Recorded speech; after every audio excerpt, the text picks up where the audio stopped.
Hello বন্ধুরা, আমি অঙ্কুশ। আপনারা শুনছেন হান্টিং নাইটমেয়ার। আজ শুনছেন 2012 সালে মুক্তিপ্রাপ্ত টার্কিশ হরর ডাব্বে মুভির পার্ট 3 ভয়ঙ্কর কাহিনীটি। মুভির এই পার্টের কাহিনী সত্য ঘটনাকে কেন্দ্র করে বানানো হয়েছে এমনটাই উল্লেখিত আছে। মুভির 6টা পার্ট এখনো পর্যন্ত রিলিজ হয়েছে। আমি এই মুভির প্রত্যেকটা পার্টকে একে একে আপনাদের সাথে শেয়ার করব। যদি আপনারা এখনও ডাব্বে পার্ট 1 ও পার্ট 2 এর ভিডিওটা না দেখে থাকেন, তাহলে এটাই বলবো, এই ভিডিও দেখার পূর্বে দুটো পার্টের ভিডিও ডেসক্রিপশন বক্সে দেওয়া লিঙ্কে ক্লিক করে দেখে নিন। চলুন তাহলে এবার কাহিনীতে ফেরা যাক। কাহিনীর শুরুতে আমরা একটি পরিবারকে দেখি, যেখানে বাড়ির কর্তা সিনান, তার স্ত্রী জায়দা, ছোট মেয়ে বুরজু আর বাড়ির কাজের মহিলা আসিয়া। মূলত এই পরিবারের সঙ্গে ঘটে চলা 7টা রাতের ভিন্ন ভিন্ন ঘটনাকে কেন্দ্র করেই এই কাহিনী। প্রথমেই আমরা জায়দার সঙ্গে ঘটা একটা ভয়ঙ্কর রিয়েল ফুটেজ দেখতে পাই, যেখানে জায়দা অস্বাভাবিক আচরণ করে চিৎকার করছে। এই সূত্রেই আমরা জানতে পারি জায়দা বেশ কিছুদিন ধরেই রাতের বেলায় ঘুমের মাঝে উঠে ঘরের ভিতর হাঁটাহাঁটি করে। অনেক ডাক্তার দেখলেও জায়দার এই সমস্যার কোনো সমাধান হয়নি। এটি জায়দার মেডিকেল রিপোর্ট দেখে এক ডাক্তার সিনানকে বলে বাড়ির সব জায়গায় তিনি যেন ক্যামেরা সেট করে দেন। এতে ক্যামেরার ভিডিও দেখে রুগীকে পর্যবেক্ষণ করে তার চিকিৎসা করার সুবিধা হবে। ডাক্তারের পরামর্শ মতো সিনান বাড়ির সকল স্থানে ক্যামেরা সেট করে রাখে। প্রথম দিন ঘড়িতে তখন রাত 2:46। বুরজু একা তার নিজের ঘরে শুয়ে ঘুমিয়ে আছে। হঠাৎ কোনো কারণ ছাড়াই তার ঘরে সাজানো বেলুনগুলোর মধ্যে থেকে মেঝেতে থাকা একটা বেলুন অদ্ভুত শব্দ করে নড়াচড়া করতে থাকে। সেই শব্দে বুরজুর ঘুম ভেঙে যায়। সে বিছানা ছেড়ে উঠে তার বাবা মায়ের ঘরে যায়। ও দেখে বিছানায় তার বাবা শুয়ে আছে, কিন্তু তার মা সেখানে নেই। তাই সে ফিসফিস করে বাবাকে ডেকে ঘুম থেকে জাগিয়ে বলে, বাবা, আম্মু নেই। সিনান সঙ্গে সঙ্গে তার ক্যামেরা নিয়ে জায়দাকে খুঁজতে বাড়ির নিচতলায় চলে যায়। অল্পক্ষণ খোঁজার পর দেখা যায় জায়দা একটা সোফার পিছনে বসে আছে। তাকে ডাক দিতেই সে যন্ত্রচালিত পুতুলের মতন হেঁটে ঘরের এক কোণে মুখ লুকিয়ে দাঁড়িয়ে পড়ে। ফিসফিস করে বলতে থাকে, এরপর আবার জায়গা পরিবর্তন করার সময় টেবিলে ধাক্কা লাগতেই সে নিজের চেতনা ফিরে পায় ও প্রচণ্ড ভয়ে কাঁপতে থাকে। সিনান তাকে জড়িয়ে ধরে শান্ত করে। পরদিন সিনানের বাড়িতে তার বন্ধু নিজের পরিবারের সাথে উপস্থিত হয়, মানে আরও একটা পরিবার, যেখানে সিনানের বন্ধু জাফর, তার স্ত্রী আয়াসুন ও তাদের একমাত্র মেয়ে অ্যাসকে দেখি। আয়াসুন সারা বাড়িতে ক্যামেরা দেখতে পেয়ে জায়দাকে প্রশ্ন করে জানতে চায় এর কারণ কি।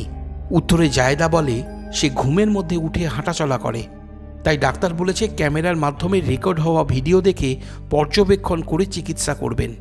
জায়দা আরও বলে সে ঘুমের মাঝে হঠাৎ ভূতের মতন জেগে ওঠে। তখন তার শরীরে কোনো পৈশাচিক শক্তি ভর করে। হাতের কাছে সে যে জিনিসটাই খুঁজে পায় তা সে ভেঙে ফেলে। সে সেই সময় বাইরে যাওয়ার রাস্তা খোঁজে। এরপর তার চেতনা ফিরে এলে সে কিছুই মনে করতে পারে না। জায়দা এটা ভেবে ভয় পায় সে যদি কারোর কোনো ক্ষতি করে ফেলে। আয়ুষুন তাকে সান্ত্বনা দিয়ে বলে, তুমি চিন্তা করো না, সব কিছু ঠিক হয়ে যাবে। দ্বিতীয় দিন, মানে সেই দিনই রাত 3:13। হঠাৎ বাড়ির কুকুরটা কিছু একটা শব্দ শুনে ডেকে ওঠে। দেখা যায় ঘরের ভিতর একটা আলোর বিন্দু প্রবেশ করছে। বুরজু তখন একা নিজের ঘরে ঘুমিয়েছিল। এমন সময় আচম্বিতে তার ঘরের দরজা নিজে থেকেই খুলে যায়। সেই শব্দে বুরজুর ঘুম ভেঙে যায়। অপরদিকে তখন জায়দা তার নিজের বিছানায় বসে আয়নার দিকে চেয়ে বিড়বিড় করে কিছু বলছে।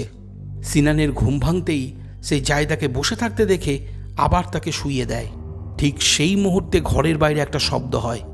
শব্দ শুনতেই সিনান ক্যামেরা নিয়ে বাইরে চলে যায়। নিচের ঘরে আসতেই সে অবাক হয়ে যায়, কারণ ঘরের দরজা জানলা বন্ধ থাকা সত্ত্বেও ঘরের ভিতরে বাতাস বইছে। এরপর সে বাইরে বেরিয়ে বাড়ির পোষা কুকুরটাকে শান্ত করে ফিরে এসে আবার নিজের ঘরে শুয়ে পড়ে। ভোর হলে আবারও সিনানের বন্ধু জাফর তার পুরো পরিবারের সাথে তাদের বাড়িতে আসে। একদিকে জায়দা ও আয়সুন মিলে রান্না করতে থাকে, যেখানে তাদের বাড়ির কাজের মহিলা আসিয়া রান্নার কাজে সাহায্য করে। অপরদিকে সিনান সব সময় নিজের কাছে একটা ক্যামেরা রাখত, তাই সে সব কিছুকে রেকর্ড করতে থাকে। এমন সময় জাফর একটা ভর্তি মদের বোতল এনে বলে, বন্ধু, এটা গ্রামের দেশি মদ, বাড়িতে বানানো, অসাধারণ খেতে। সিনান সেই দেখে জানতে চায়, এটা তুমি কোথায় পেলে? উত্তরে জাফর বলে, এটা ডিরঞ্জ গ্রাম থেকে এনেছি। এরপর দুই বন্ধু মিলে মদ্যপান করা শুরু করলে জাফর বলে, তুমি কি জানো, কয়েক বছর আগে ডিরঞ্জ গ্রামে এক ব্যক্তি গভীর রাতে হঠাৎ করে ঘুম থেকে জেগে উঠে লাঠি দিয়ে তার স্ত্রীকে মারতে শুরু করে, যতক্ষণ পর্যন্ত লাঠির আঘাতে তার স্ত্রীর মাথা না ফেটে যাচ্ছে। এরপর সেই লোকটি নিজের দুই চোখে ছুঁচবিদ্ধ করে তা উপড়ে ফেলে। পুলিশ এলে সেই লোকটি জানায় তার দুই চোখে জিন বাস করত, আর সেই জিনটাই তার স্ত্রীকে খুন করার হুকুম দিয়েছিল। সেই কথা শুনে সিনান বলে, দেখো গে যাও, লোকটি হয়তো প্রলাপ বকছিল। জাফর বন্ধুকে থামিয়ে দিয়ে বলে, গল্প এখনো শেষ হয়নি বন্ধু। গ্রামের ইমাম সাহেব নামাজ পড়ানো বন্ধ করে দেন, আর উনি চিৎকার করে বলতে থাকেন, তোরা শয়তানের জন্ম দিয়েছিস। এরপর ইমাম সাহেব পুলিশকে নিজের বয়ানে বলে, তাদের সবার স্ত্রী জিনের হয়ে কাজ করে। গ্রামের যত বাচ্চা আছে আসলে তাদের না, সবই হলো জিনের বাচ্চা। সেই কথা শুনে সিনান বলে, ইমাম ব্যাটার মাথা খারাপ হয়েছিল, তাই এই গুজব রটিয়েছে। জাফর আরও বলে যে গ্রামবাসীরা বাড়ি খালি করে গ্রাম থেকে চলে যায়, তাই বলছি বন্ধু, এই জায়গাটা তোমাদের জন্য নিরাপদ নয়। উত্তরে সিনান বলে, এই কথাগুলো যেন সে জায়দাকে না বলে, কারণ এই বিষয়ে চিন্তা করলে তার রোগ ভালো হবে না। তৃতীয় দিন, ঘড়িতে তখন রাত 4:11। জায়দা ঘুমের মধ্যে হেঁটে হেঁটে চলে যায় ডাইনিংয়ের দিকে। সেখানে গিয়ে ভয়ঙ্কর কণ্ঠে সে কিছু বলতে থাকে। তারপর সে বুর্জুর ঘরে গিয়ে জোরে জোরে নিঃশ্বাস ফেলতে থাকে। বুর্জুর ঘুম ভেঙে যায়। সে তার মাকে ওই অবস্থায় দাঁড়িয়ে থাকতে দেখে প্রচণ্ড ভয় পেয়ে চিৎকার করে ওঠে। সেই শব্দে সিনানের ঘুম ভেঙে যায়। তখনই সে ছুটে বুর্জুর ঘরে গিয়ে মেয়েকে বুকে জড়িয়ে ধরে। বুর্জু ভয় জড়ানো গলায় কাঁদতে কাঁদতে বলে, আম্মু ঘরে এসেছিল, কিন্তু ওটা আম্মু ছিল না, ওটা অন্য কেউ ছিল বাবা। সিনান বুর্জুকে শুইয়ে দিয়ে ক্যামেরা হাতে জায়দাকে খুঁজতে বেরিয়ে পড়ে।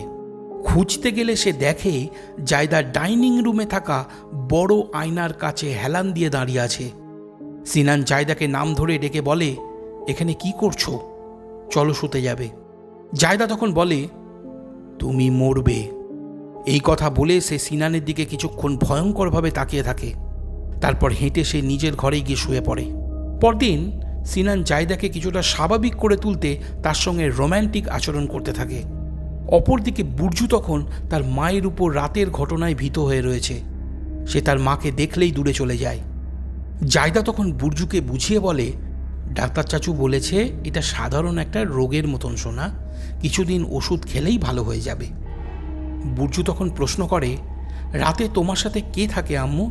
কাল রাতে যখন তুমি ঘরে এসেছিলে তখন কেউ ছিল তোমার সঙ্গে। জায়দা তখন জানতে চায়, দেখতে কেমন ছিল?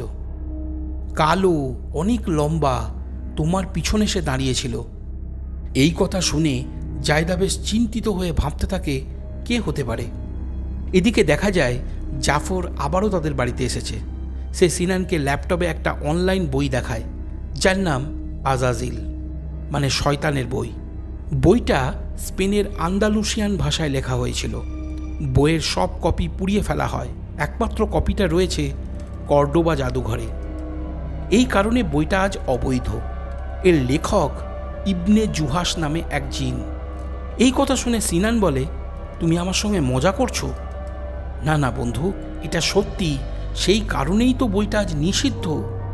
এরপর জাফর বইটার প্রসঙ্গে বলে, এতে ডাব্বের নাম উল্লেখ আছে। ডাব্বে হলো এমন কিছু যা মানুষের স্বপ্নের মাধ্যমে জিনকে বাঁচাতে উৎসাহিত করে। ডাব্বে শুধুমাত্র কিয়ামতের সময় মানুষকে নিয়ন্ত্রণ করবে। জিন ডাব্বেকে ব্যবহার করে মানুষের ঘুম ও জাগরণের মাঝামাঝি অবস্থানে নিয়ে গিয়ে মানুষকে পাগল করে তুলবে। এছাড়া ডাব্বের কথা কোরআনেও লেখা আছে। আসলে ডাব্বে কিয়ামতের এক প্রাণী। এখন ভেবে দেখো সিনান, জায়দার পরিস্থিতি, ঘুমের মধ্যে তার হাঁটা, এর সাথে কি জিনের কোনো সম্পর্ক নেই? তার উপর ভুতুড়ে ঘটনাগুলো। তোমার কি মনে হয় বন্ধু? সিনান বলে, যা বলার তুমি খুলে বলো। জাফর বলে, এই বইতে লেখা আছে ডাব্বে একটা সংক্রামক, যে ধাপে ধাপে মানুষকে উন্মাদ করে তোলে। আমার মনে হয় ডিরেঞ্জোগ্রামে গিয়ে আমাদের একটা ভিডিও করা উচিত, যা আমাদেরকে এই ব্যাপারে সাহায্য করবে। উত্তরে সিনান বলে, আমাকে 24 ঘন্টাই জায়দার সঙ্গে থাকতে হবে, তাই তুমি বরং একা গিয়ে ভিডিও করে আনো, তারপরে আমি দেখব। জাফর বলে, ঠিক আছে বন্ধু। অপরদিকে তখন বুর্জু আর অ্যাস মিলে তার ঘরে বসে খেলছিল। বুর্জু টয়লেটে গেলে অ্যাস বলে, ঘরে ক্যামেরা কেন লাগানো হয়েছে? কিছুক্ষণ পর বুর্জু ফিরে এসে বলে, কারণ রাতে একটা কালো লোক ঘুরে বেড়ায়, যার ভিডিও রেকর্ড করা হয়। সে আমার আম্মুর পিছনে থাকে। আমার খুব ভয় লাগে। অ্যাস বলে, আমিও তাকে দেখব, তুমি ডাকলে কি সে আসবে? তখনই বুর্জু একটা সাদা কাপড় এনে ঘরের লাইট অফ করে দুজনে মিলে তার নিচে লুকিয়ে একসাথে বলতে থাকে, ছায়া এসো, কালো ছায়া এসো। কিছুক্ষণ পর হঠাৎ সেই সাদা কাপড় ক্যামেরার দিকে এক লহমায় ছিটকে চলে যায়। সেই দিকে তারা প্রচণ্ড ভয় পেয়ে চিৎকার করে ওঠে। চতুর্থ দিন, মানে সেই দিনই রাত 2:43। সিনানের ঘুম ভেঙে যায়। সে তখন ল্যাপটপ খুলে সেই বইটাকে পড়তে শুরু করে, যেখানে সে জানতে পারে কিয়ামতের পূর্ব মুহূর্তে ইয়াকাজায় মানুষ জিনদেরকে দেখতে পাবে। সিনান ইয়াকাজায়ের মানে খুঁজতে গেলে জানতে পারে ঘুম আর জাগরণের মাঝামাঝি সময়কে বোঝানো হয়েছে। ঠিক সেই মুহূর্তে হঠাৎ ঘরের বাল্ব ব্লাস্ট করে। এরপর যখন সিনান ঘুমিয়ে পড়ে, তখন জায়দা ঘুম থেকে উঠে ক্যামেরার সামনে দাঁড়িয়ে ঘাড়টাকে পিছনের দিকে অনেকটা ঠেলে দেয়। তাকে দেখে মনে হয় তার শরীরে কিছু আছে। এরপর জায়দা আবার বিছানায় শুয়ে ঘুমিয়ে পড়ে। পরদিন সিনান বুর্জুকে নিজের কোলে বসিয়ে জিজ্ঞাসা করে, তোমার আম্মু বলেছে তুমি নাকি একটা ভয়ঙ্কর কালো লোককে দেখেছ? উত্তরে বুর্জু বলে, হ্যাঁ, সে আম্মুর পিছনে দাঁড়িয়েছিল। এরপর জায়দা সেখানে এসে সিনানকে বলে, তোমার আম্মা আমাকে কল করে জানিয়েছে উনি কিছুদিনের জন্য আমাদের এখানে এসে থাকবে, আর আমার জন্য এক কবিরাজি চিকিৎসার ব্যবস্থা করবেন। অপরদিকে তখন জাফর ডিরেঞ্জোগ্রামে পৌঁছে সেখানকার নেম প্লেট দেখিয়ে তার ভিডিও শুরু করেছে। ভিডিওতে দেখা যায় গ্রামের সকল বাড়িগুলোই পরিত্যক্ত অবস্থায় পড়ে রয়েছে। সেখানে কোনো জনমানুষের চিহ্ন পর্যন্ত নেই। প্রতিটা বাড়িতে লাল কালিতে ইংরেজি অক্ষরে এম লেখা আছে। তখন জাফর গ্রামের কাছাকাছি 2জন বৃদ্ধ লোককে খুঁজে পায়, যাদের সঙ্গে কথা বলে সে জানতে পারে গ্রাম লাগোয়া একটা পাহাড়ের কাছে বাল্টিক নদী আছে। বলা হয় ওটা জিনের নদী।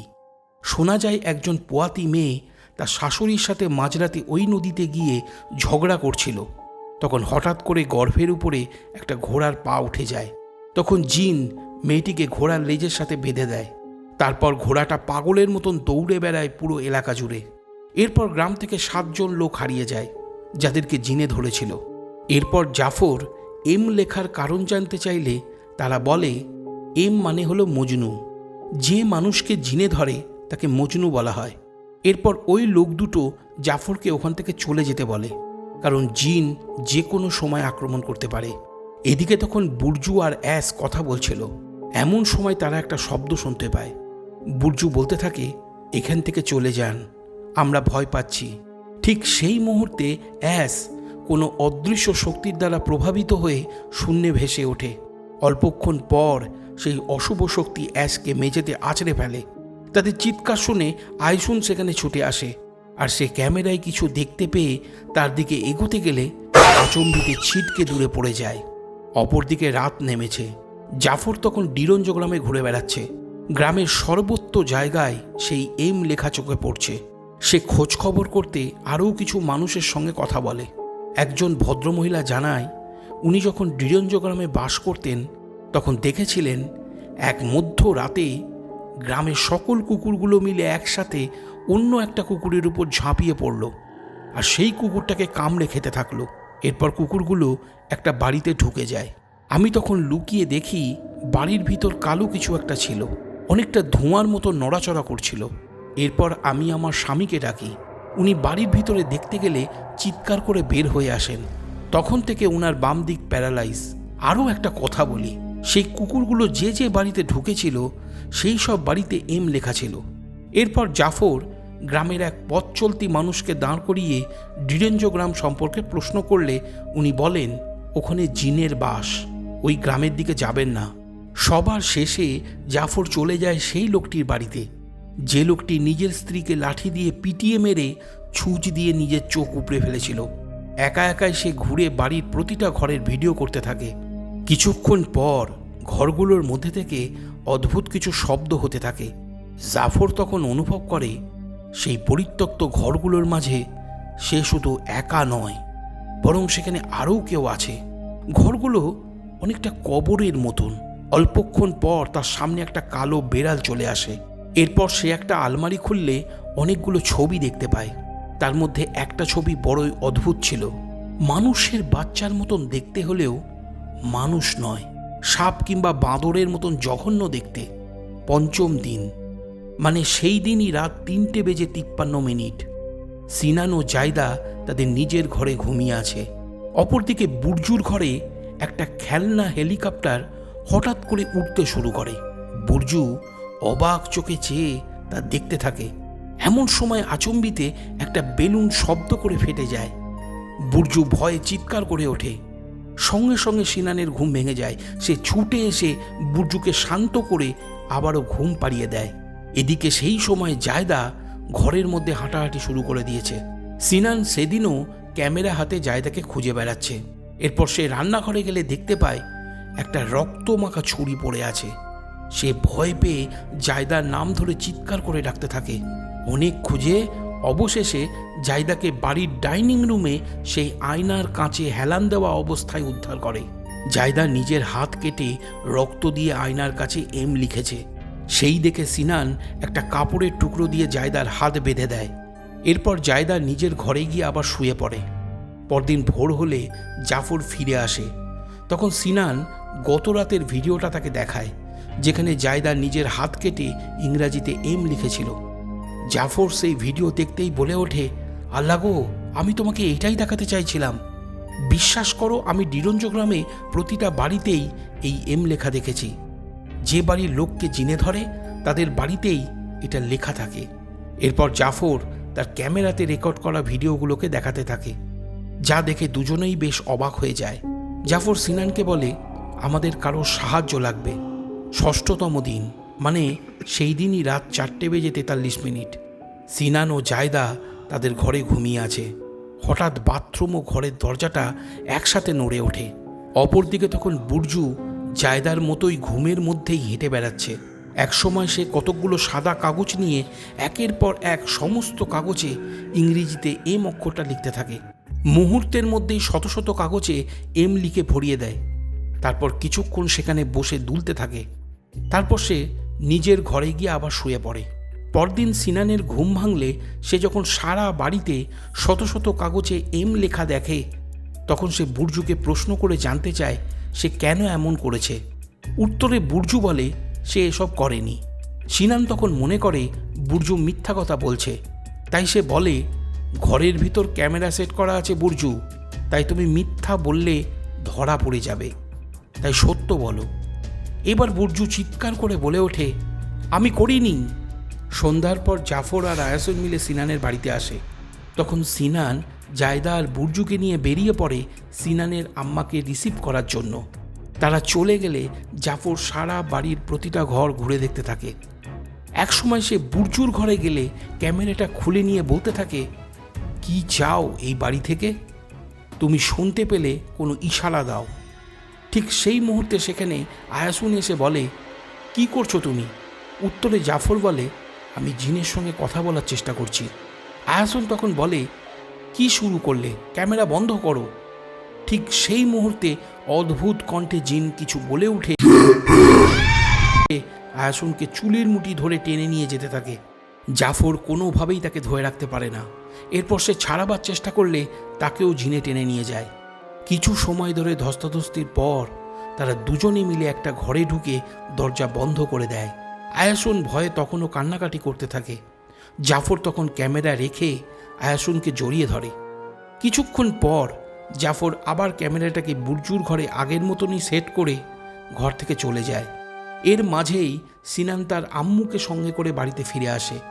রাতের খাওয়া শেষ করে আয়াসুন ও জাফর এসে জায়দা ও সিনানকে তাদের সঙ্গে ঘটে যাওয়া ঘটনার কথা বলে। সেই কথা শুনে জায়দা ভয় পেয়ে একদমই ভেঙে পড়ে। এদিকে সিনানের আম্মু তার সাথে করে একজন মহিলা কবিরাজকে নিয়ে এসেছিল। উনি একটু পরেই জায়দার উপরে ঝাড়ফুঁক ক্রিয়া শুরু করেন। প্রথমে একটা সাদা কাপড়ের নিচে জায়দাকে বসতে বলে মহিলা কবিরাজ সুরা পড়তে পড়তে একটা পাত্র থেকে অন্য পাত্রে গরম তরল সীসা ঢেলে দেয়। কিছুক্ষণ পর সীসা জমে গেলে দেখা যায় তা একটা কুকুরের মাথার মতন আকার নিয়েছে। এরপর মহিলা কবিরাজ একইভাবে জায়দার পেটের উপরে একই ক্রিয়া করতে থাকে। তখন জায়দার সারা শরীর কাঁপতে শুরু করে। সে তখন চিৎকার করে উঠে বসে গরম সীসা সেই মহিলা কবিরাজের মুখের উপর ছুঁড়ে মারে। কবিরাজ প্রচণ্ড যন্ত্রণায় চিৎকার করতে থাকে। এরপর জায়দা শাশুড়ির গলা চেপে ধরে চিৎকার করে বলতে থাকে, আমার বাড়ি থেকে চলে যা, তোদের কারোর দরকার নেই। তখন সকলে মিলে জায়দাকে চেপে ধরে কোনো রকমে শান্ত করে। জায়দা ও আয়াসুন ঘুমিয়ে পড়লে সিনান ও জাফর মিলে অন্য একটা ঘরে বসে কি করা যায় সেই বিষয়ে আলোচনা করতে থাকে।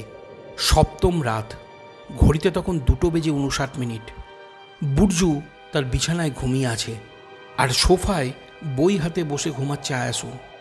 হঠাৎ অদৃশ্য কোনো শক্তি এসে বুরজুর গায়ের চাদরটা টানতে থাকে। একসময় তা ছুঁড়ে ফেলে দেয়। ডাইনিং রুমের দেওয়ালে ঝোলানো ঘড়ির কাঁটা দ্রুত উল্টো দিকে পাক খেতে থাকে। বুরজু শূন্যে ভেসে উঠে ধীরে ধীরে ঘরের বাইরে চলে যায়। অপরদিকে তখন জায়দা ঘুমের মাঝে এইভাবে হেলে পড়েছে সিনানের দিকে। এমন সময় ড্রয়িং রুমে শুয়ে থাকা জাফরের ঘুম ভেঙে যায়। সেই সঙ্গে কেউ যেন ঘুমন্ত আয়াসুনের হাত থেকে বইটাকে ছিনিয়ে নেয়। আয়াসুনের ঘুম ভেঙে যায়। সে কিছু বুঝে ওঠার আগেই তারও গায়ের চাদরটা ছিটকে ক্যামেরার দিকে চলে যায়। আয়াসুন চমকে ওঠে, দেখে বিছানায় বুরজু নেই। সে তখন ছুটে ঘরের বাইরে চলে যেতে চায়, কিন্তু দরজা খোলা সত্ত্বেও সে কোনো কিছুতে ধাক্কা খেয়ে বারবার ফিরে আসতে থাকে। সে কিছুতেই ঘর থেকে বের হতে পারছিল না। এমনভাবে বেশ কিছুক্ষণ চেষ্টা করার পর সে ঘরের বাইরে যেতে পারে। আয়াসুন জাফরের কাছে গিয়ে চিৎকার করে বলতে থাকে, বুরজুকে খুঁজে পাচ্ছি না, সে ঘরে নেই। এদিকে তখন জায়দা ঘরের মধ্যে জোরে জোরে নিঃশ্বাস ফেলতে থাকে। হঠাৎ সে ছুটে গিয়ে সিনানের বুকের উপর চেপে বসে তার গলা চেপে ধরে। ঠিক সেই মুহূর্তে লোডশেডিং হয়ে যায়। সিনান জায়দাকে ধরে ঝাঁকাতে থাকে। কিছুক্ষণ পর জায়দা চেতনা ফিরে পায়। তক্ষুনি জাফর ও আয়াসুন এসে খবর দেয় বুরজুকে কোথাও খুঁজে পাওয়া যাচ্ছে না। তারা তখন সকলে মিলে বাড়ির চারিপাশে চিৎকার করে ডেকে বুরজুকে খুঁজতে থাকে। এরপর ঘরের ভিতর এলে দেখা যায় বুরজু ডাইনিং রুমের এক কোণে দাঁড়িয়ে আছে। পরদিন ভোর হতেই জাফর একজন শিক্ষিত ও জ্ঞানী কবিরাজকে তাদের বাড়িতে আনে, যার নাম সাদিক ভাই। কবিরাজ সাদিক ভাই বাড়িতে ঢোকার পরেই সবাই বসে একসঙ্গে তাদের নাম ও ঘটনাগুলোকে খুলে বলে। সব কথা শুনে সাদিক ভাই বলে, প্রথমে জায়দাকে দিয়ে শুরু হয়, তারপর সকলের সঙ্গে ঘটনাগুলো ঘটে। যদি শুধুমাত্র জায়দার সঙ্গে ঘটত তাহলে এটাকে মানসিক সমস্যা কিংবা জিনের কারসাজি বলা যেত, কিন্তু তা নয়, কারণ একের অধিক জনার সাথে ব্যাপারটা ঘটছে। তাই বলা যেতে পারে কেউ জাদুটোনা করেছে এই বাড়ির উপরে। যাই হোক, আপনি যে আয়নাটার কথা আমাকে বলেছিলেন সেই আয়নাটা আমি একটু দেখতে চাই। সিনান সাদিক ভাইকে আয়নার কাছে নিয়ে যায়। তখন জাফর বুরজুর লেখা সেই এম কাগজটা সাদিক ভাইকে দেখিয়ে জানতে চায় এই ইংরেজি অক্ষরের অর্থ কী। তখন সাদিক ভাই বলে, এটা আসলে এম নয়, এর একটা মাথা আরবি সংখ্যায় 8। আরবি সংখ্যায় 8কে উল্টো ভিয়ের মতন লেখা হয়। এম এর দুটো উল্টানো মাথাকে জুড়লে সংখ্যাটা দাঁড়ায় 88। এই সংখ্যাটি হলো জিনের সংখ্যা। কোরআনে 88 বার শয়তানের কথা লেখা আছে। শয়তানের 88টা জিন জাতি রয়েছে। 88 নাম্বার সূরাটির নাম আল গাসিয়া। গাসিয়া শব্দের অর্থ কিয়ামতের শুরু।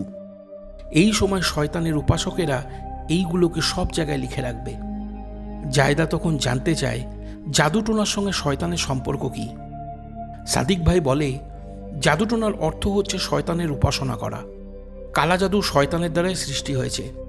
এরপর সাদিক ভাই আয়নাটাকে খুলে তার পিছনে চেক করতে থাকে। একসময় সে খুঁজে পায় একটা কালা জাদুর নকশা। নকশা দেখে সে বলে, এখানে একটা ফুলের টব থাকার কথা ছিল, সেটা কোথায়?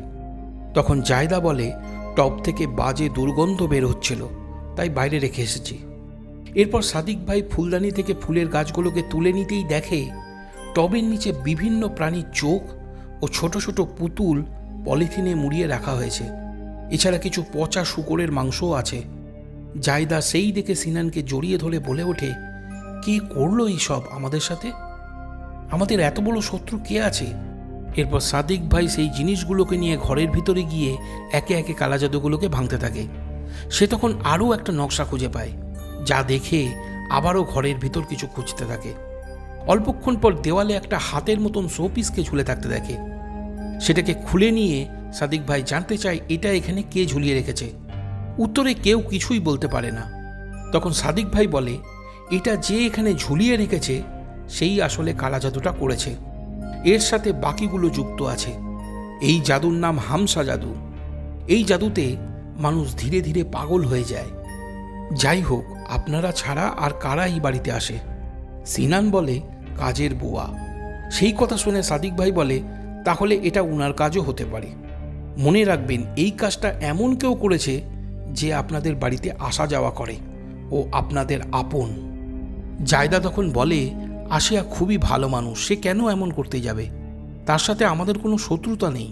তখন সিনান বলে, যাই হোক, আমরা যখন কালা জাদুর সমস্ত জিনিস পেয়ে গেছি, এখন তো আর কোনো সমস্যা হওয়া উচিত নয়। এই কথা শুনে সাদিক ভাই বলে, এমনটা নয়, বরং সমস্যা আরও বেড়ে গেছে। এই জাদু এখনো পর্যন্ত নষ্ট হয়নি।